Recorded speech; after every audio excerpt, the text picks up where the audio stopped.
This was Pierre Laval in the days when France was under German domination. With Otto Abetz and other Nazi officials, Laval collaborated to the fullest. But today, justice has been served. At sunrise, a firing squad files into the prison where Laval is held.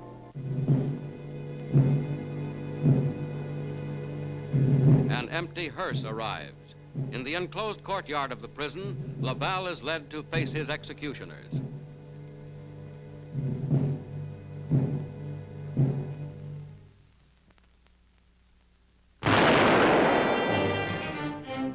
A traitor is dead. Pierre Laval now lies in an unhonored cemetery with his fellow criminals against mankind.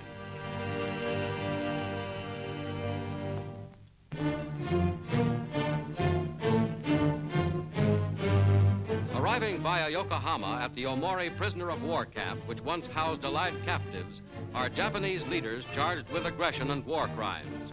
The 8th Army's General Byers and Lieutenant Colonel Selby, commandant at Omori, now have these notorious Japanese in their custody. Admiral Shigetora Shimada of the Pearl Harbor Cabinet.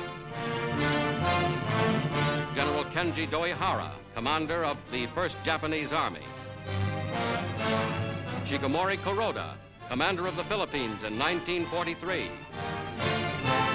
General Masaharu Homa, to whom Wainwright surrendered on Corregidor and who must bear responsibility for the infamous Death March. Colonel Kingoro Hashimoto, Black Dragon terrorist. These men will not escape justice. In the Philippines, an eminent member of their gang is already on trial. Tomoyuki Yamashita, general of the Imperial Japanese Army. He goes before an American military commission headed by General R.B. Reynolds.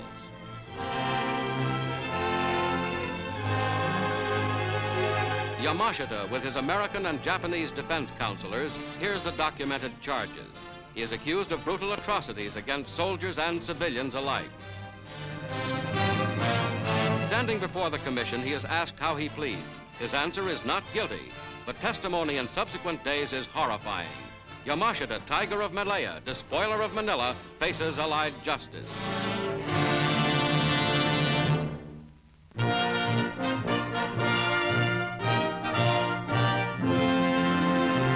The United States Great Meeting of Labor and Management gets underway. Representing labor, Philip Murray, head of the Congress of Industrial Organizations. William Green, leader of the American Federation of Labor. John L. Lewis, United Mine Workers of America. Management is well represented at the conference. Eric Johnston of the Chamber of Commerce and Charles Wilson of General Motors. President Harry Truman opens the meeting.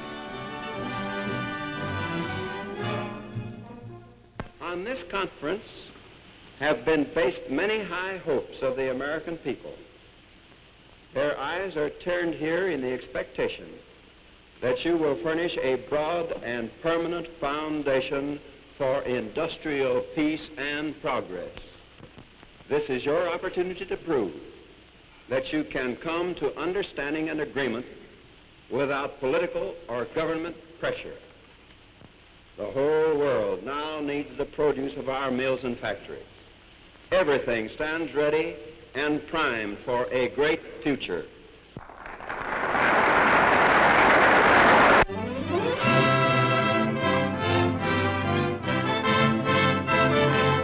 At Fort Robinson, Nebraska, there's an honorable discharge for the American Army's famous horses and mules. 30,000 of them are on sale to the public. Broken as draft, pack, or riding animals, they're kept in constant training and condition for their future private owners. Teeth are checked regularly. For identification in the roundups, all animals are tattooed inside their lower lips, a painless substitute for the branding iron. Now the drive from summer pastures to winter feeding grounds.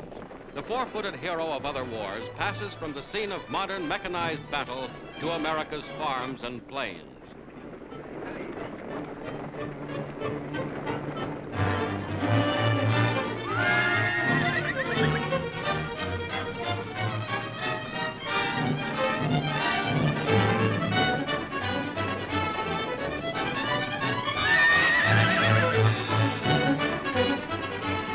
round up for final sale as surplus property of the United States government, and journey's end for the pride of the old cavalry.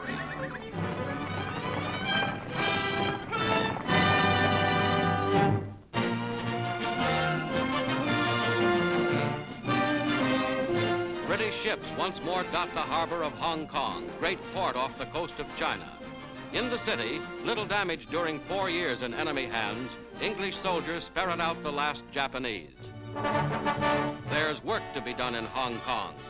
Under Royal Navy guards, the Japanese clean out their own quarters. So foul, they threatened an epidemic. The last remnants of Japanese control go on the bonfire. Soldiers of Nippon are herded to prison camps. Hong Kong resumes its 100-year-old role as a British Crown colony. At Tientsin, China, 1 million Chinese gather from early dawn to late at night to welcome the first United States Marines into the city. From their landing ships on the Pai River, the Marines get the warmest of greetings from an old ally against the Japanese.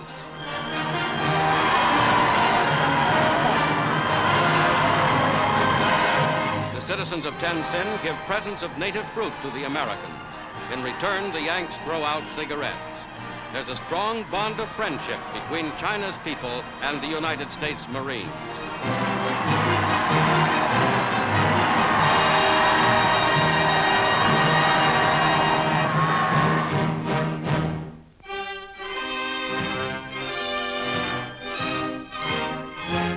Allied air power almost completely destroyed Japan's mint. But now Japanese women pull from underground vaults the treasure of their defeated nation. $250 million in gold, silver, and platinum.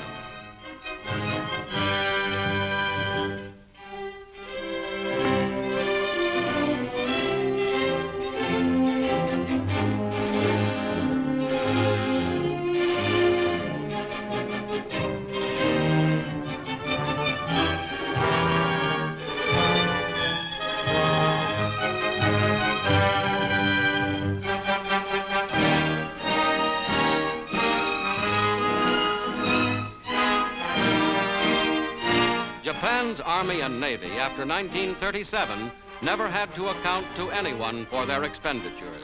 Under Allied supervision, their funds will not again finance aggression or conquest.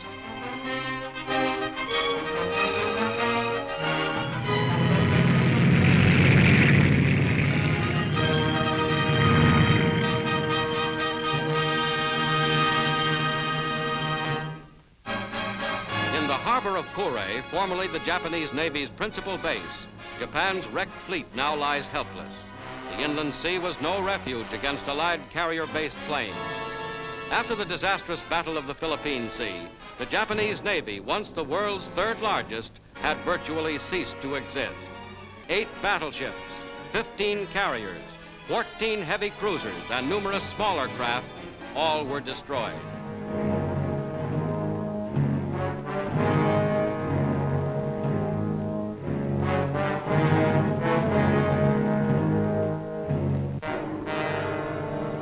A dream of conquest has reached its end.